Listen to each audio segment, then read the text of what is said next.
You've written this book, Change Your Mind, Change Your Results, and tell me a little bit of what actually motivated you to write the book. You know, for about the last 10 or 15 years, I've been working with folks all over North America and abroad sometimes. One of the things that's really interesting is the questions I get asked. And it all has to do with results. A lot of folks have different ideas of what it takes to get there. But I found probably the most prominent issue or question that comes up is, how do I change where I'm going? I've done okay. I've succeeded at some level. I have a great job.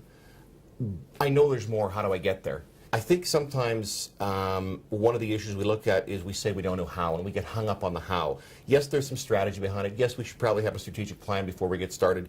And even if it's something small, maybe we just want to do, I don't know, something we've been doing as a hobby, take photography from a hobby to a business. You can do that.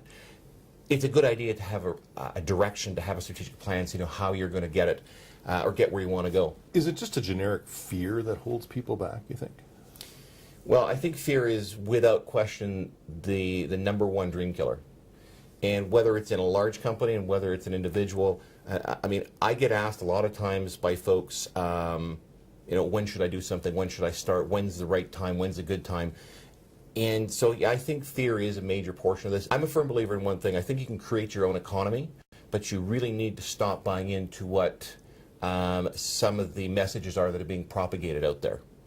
Yes, we have challenges around the world, but the reality of it is there are a lot of people who are doing extremely well. I want you to think about one thing, and for all your listeners, this is really important, or viewers, this is really, I think, something to latch onto. The last time we saw some of the economic challenges that we're seeing today was the 30s, the Great Depression. It's a fact that there were more millionaires created during the Great Depression than any other time throughout history. That's an interesting statistic or fact. But what it proves is if you're looking for opportunity and solutions, they're out there and you can find them. If you were talking to a student, what would you say to them when they bring this issue up? So I'm sitting down with you, I've never started a business, you've counseled me that it'd be a good idea for me to do so, and the first thing I say is, well, gee, Sean, you know, I don't have that kind of money, what am I going to do? It doesn't always necessarily take the amount of money that we may perceive it does. And probably money is the second one, though. The reality is, the first one typically that I hear is, Sean, I don't know how. And the third one is, I don't have a degree in that, I don't have an education in that, and I don't have the paper on the wall to support that. No one is going to buy me or buy my service because they won't believe me. Because I'm not a certified expert. Precisely. Okay.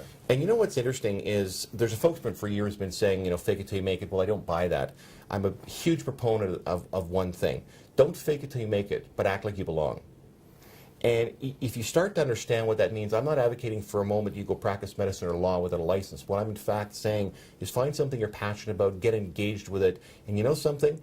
If you are passionate about what you do and you become good at what you do, you will make not just a living, but you'll do extremely well. Really serious about making a shift in your life, creating wealth.